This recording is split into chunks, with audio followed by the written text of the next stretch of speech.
పశ్చిమ గోదావరి జిల్లా వ్యాప్తంగా ఎండలు మండిపోతున్నాయి. దాదాపు గత కొన్ని రోజుల నుంచి 40 డిగ్రీల ఉష్ణోగ్రత అయితే నమోదుతుంది.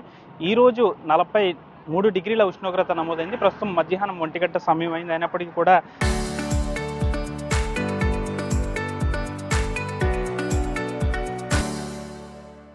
ఇక్కడ దాదాపుగా ఈ వేసవి తాపానికి చలివేంద్రాల వైపు చూస్తున్నారు వాహనదారులు. అయితే రాత్రి వేళల్లో సైతం ఉష్ణోగ్రతలు పెరుగుతున్నాయి. అంతేకాకుండా ఉదయం 10 గంటల సమయం దాటితే చాలు తీవ్రమైన ఉక్కబోతతో పాటు అధికంగా వేడి గాలులు రావడంతో రోడ్డుపై ప్రయాణించాలంటే వాహనదారులు బెంబేలెత్తిపోతున్న పరిస్థితి కూడా నెలకొంది. చలివేంద్రాలతో పాటు శీతల పానీయాల వైపు వాహనదారులు అయితే చూస్తున్న పరిస్థితి కూడా నెలకొంది. దాదాపు చాలా మంది వరకు స్వచ్ఛంద సంస్థల ద్వారా ఈ విధంగా చలివేంద్రాలు అయితే ఏర్పాటు చేసి ఈ వాహనదారుల దాహార్తిని అయితే తీరుస్తున్న పరిస్థితి కూడా నెలకొంది. ప్రస్తుతం ఇటు పశ్చిమ గోదావరి జిల్లాలో రికార్డు స్థాయిలో ఉష్ణోగ్రతలు నమోదవుతున్నాయి. ఎప్పుడూ లేని విధంగా మధ్యాహ్నం 1 గంట సమయంలో 43 డిగ్రీల ఉష్ణోగ్రత అయితే నమోదైంది. ఇటు భీమవరంతో పాటు తణుకు, తాడేపల్లిగూడెంతో పాటు ప్రధాన పట్టణాల్లో ఉష్ణోగ్రతలు అయితే విపరీతంగా వస్తున్నాయని చెప్పాలి. అంతేకాకుండా రాత్రి వేళల్లో కరెంటు కోతలతో సైతం ప్రజలు అల్లాడిపోతున్నారని చెప్పాలి. అయితే దీనిపై మనతో మాట్లాడడానికి వాహనదారులు కూడా ఉన్నారు. గతంతో పోలిస్తే ఈ ఏడాది బాగా ఎండలు ఎక్కువ ఉన్నట్టు అనిపిస్తున్నాయి. లాస్ట్ ఇయర్తో పోలితే ఇయర్ బాగా ఎక్కువగా ఉన్నాయి. బయటికి రావాలంటే చాలా ఎక్కువగా ఉందండి. ఉదయం 9 దాటితే రావడానికి చాలా కష్టంగా ఉంది. సాయంత్రం 6-7 అయినా కూడా అలాగే ఉన్నాయి ఎండలు. అవునండి. కరెంట్ కూడా అప్ అండ్ డౌన్స్ అవడం వల్ల చాలా ఇబ్బంది. ఏం చేస్తారు? ఫుడ్ డెలివరీ పోయానండి. అంటే మీకు తెలిసి ఇంకా మీరు రోడ్డు మీద ఉండాలి. ఇంకా తప్పదు, ఇంకా ఆప్షన్ లేక ఇంకా ఫ్యామిలీ కోసం చేయాల్సిందే. ఇంకా గతం లాస్ట్ ఇయర్ కానీ ఇయర్ ఎక్కువ ఉందండి. రావడానికి చాలా రోహిణి కార్తీక రాకముందే ఎలా ఉందంటే వచ్చిందండి ఇంకా నేను చెప్పలేము. ఇంకా చెప్పండి, మీరేం చేస్తారు? నేను తాపి మేస్తున్నాండి. డైలీ ఇక్కడ తీసుకుని వెళ్తాను. నేను ఓ బాటిల్ తీసుకుంటా. ఎండ గురించి ఎండ అయితే అసలు ఈ తీవ్రతకు తట్టుకునే శక్తి మానవుడి దగ్గర లేనే లేదు. ఎందుకంటే ఇంత ప్రెజర్ మనకి ఎప్పుడు లేదు. ఈ టైంలో ఇక్కడ ఆగి ప్రతి ఒక్కళ్ళు చిన్న పెద్ద అందరూ ముసలామ్మతకు అందరూ కూడా మజ్జిగ తీసుకుని వెళ్తాంటే స్వచ్ఛందంగా చేయడం వల్ల కొంచెం మీ దాహార్తి తీరుస్తున్నారు. చాలా దాహ తీరుతున్నారు. ఇలాంటి స్వచ్ఛందంగా చేసే మనస్తత్వం వాళ్ళకి కలిగి ఉండటం గొప్ప. కోట్లు ఉన్న వాళ్ళు ఉన్నారు కానీ ఇలాంటి మనస్తత్వం కలిగి ఉన్న వాళ్ళు ఉండరు. ఇది ఒకటి బెస్ట్ ఆలోచన. ఎందుకంటే 10 మందికి దాహ తీర్చడం చాలా మంచిది. ఇలాంటి టైంలో ఇంకా చాలా గ్రేట్. అంటే మీరు గతంతో పోలిస్తే ఇప్పుడు ఎలా ఉంది వాతావరణం? గతంతో పోలిస్తే ఈ రోజు అసలు 50 డిగ్రీలు దగ్గరికి వచ్చి ఉన్నాం మనం.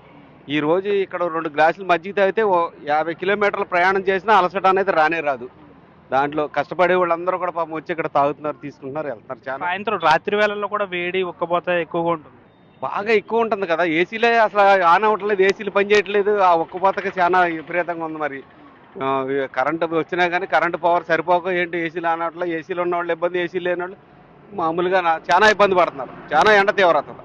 అయితే ప్రస్తుతానికి అయితే 43 డిగ్రీల ఉష్ణోగ్రత అయితే ఉంది. అయితే మధ్యాహ్నం సమయం 3 గంటలు దాటిన తర్వాత అది కాస్త 45 డిగ్రీలు దాటుతుంది. రోహిణి కార్తీ వచ్చిందంటే ఇంకా మరికొంత ఉష్ణోగ్రత అయితే పెరిగే అవకాశం ఉంది. ప్రస్తుతానికి అయితే వాహనదారులు మధ్యాహ్నం సమయంలో ప్రయాణించాలంటే బెంబేలెత్తిపోతున్నారు. అయితే ఉదయం నుంచి 10 గంటల సమయం దాటితే చాలు ఉష్ణోగ్రతలు తీవ్రంగా పెరిగిపోతున్నాయి. గత ఏడాదితో పోలిస్తే ఈ ఏడాది భారీగా ఉష్ణోగ్రతలు పెరిగాయని చెప్తున్నారు. అంతేకాకుండా మనం చూసుకోవచ్చు విజువల్స్లో మనం ప్రస్తుతం భీమవరంలోని ప్రధాన రహదారిలో ఉన్నాం. వాహనదారులు ఈ రద్దీగా తిరిగే ప్రధాన రహదారి ఇది. అయితే ఈ రహదారిలో ఈ ఎండకి ప్రయాణికులు తమ ప్రయాణాలను కూడా వాయిదా వేసుకుంటున్నారు. అంతేకాకుండా వైద్యులు ఒకటే చెప్తున్నారు, విపరీతమైన ఎండవేడిమి ఉంది కాబట్టి భవిష్యత్తులో కూడా ఇంకా ఎక్కువ ఉష్ణోగ్రతలు వస్తాయి కాబట్టి ప్రతి ఒక్కరూ కూడా వడదెబ్బకు గురి కాకుండా తగిన జాగ్రత్తలు తీసుకోవాలంటున్నారు. ప్రతి వాహనదారుడు కూడా భయపడుతున్న పరిస్థితి. అయితే ప్రతి ఒక్కరు కూడా సామాన్యులు నిత్యం పని చేసుకునే వాళ్ళు ఉంటారు కాబట్టి వారు తప్పని పరిస్థితుల్లో పనులు చేసుకోవాల్సి వస్తుంది. అలాంటి వారు కూడా పనులు ఎక్కడ కూడా మానకుండా పనులు చేసుకుంటున్న పరిస్థితి కూడా నెలకొంది. అయితే ఎండ తీవ్రత ఎక్కువగా ఉంటుంది కాబట్టి తగిన జాగ్రత్తలు తీసుకోవాలని చెప్తున్నారు. రోహిణి కార్తీ ముందు ఉంది కాబట్టి ఇంకా ఎక్కువ ఉష్ణోగ్రతలు వచ్చే అవకాశం ఉందంటూ కూడా చెప్తున్న పరిస్థితి. మరొక వాహనదారులను సరే, ఏంటి వాతావరణం ఏ విధంగా ఉంది? గతంతో పోలిస్తే ఇప్పుడు ఎలా ఉంది? బాబోయ్ చచ్చిపోతామండి అనుకుంటారు. బాగా మాట్లాడరా, నాకు ఓపిక మాట్లాడదు. మా బాగా ఓపు లేదండి. ఇప్పుడు ఏం చేస్తారు మీరు? కూలి పని అండి. కూలి పని. ఇంకేం వెళ్తారు? ఎలా ఏం తప్పదు కదన్నా, తప్పదు కదా. టెంపరేచర్ హై టెంపరేచర్ ఎప్పుడైనా ఉందా? ఎంత గతంలో లేదు. మరి రోహిణి కార్తీ కూడా ఉంది ముందు. 25 రోహిణి కార్తీ కూడా ఇంకా ఎక్కువ ఉండదు. ఇంకెక్కువ ఉండదండి. ఏమి చెప్పలేము. క్లైమేట్ కొద్దిగా ఈ రోజు కొంచెం చల్లగా ఉందండి. చూస్తున్నాం మనం కూలి పనులు చేసుకునే వాళ్ళు కూడా ప్రయాణికులు ఇలా వాహనదారులు వెళ్తుంటే మేము మాట్లాడలేని పరిస్థితి కూడా నెలకొందంటున్నారు. రోహిణి కార్తీ ముందు ఉంది కాబట్టి ఇంకా దారుణమైన ఉష్ణోగ్రతలు పెరుగుతాయి అంటున్నారు. ప్రతి ఒక్కరు కూడా వడదెబ్బకు గురి కాకుండా చూసుకోవాల్సిన బాధ్యత ప్రతి ఒక్కరు ఉంది. అయితే అత్యవసరం అయితే తప్ప బయటికి ఎవరు రాకపోవడం మంచిది. మధ్యాహ్నం వేళ దాటితే అత్యవసర ప్రయాణాలు తప్ప సాధారణ ప్రయాణికులందరూ కూడా తగిన జాగ్రత్తలు తీసుకోవాల్సిన అవసరం ఉంది. అంతేకాకుండా కరెంటు కోతలు కూడా తీవ్రంగా రాత్రి వేళలు వేధిస్తున్నాయి కాబట్టి తగిన జాగ్రత్తలు కూడా తీసుకోవాలంటూ కూడా ప్రతి ఒక్కరు సూచిస్తున్నారు.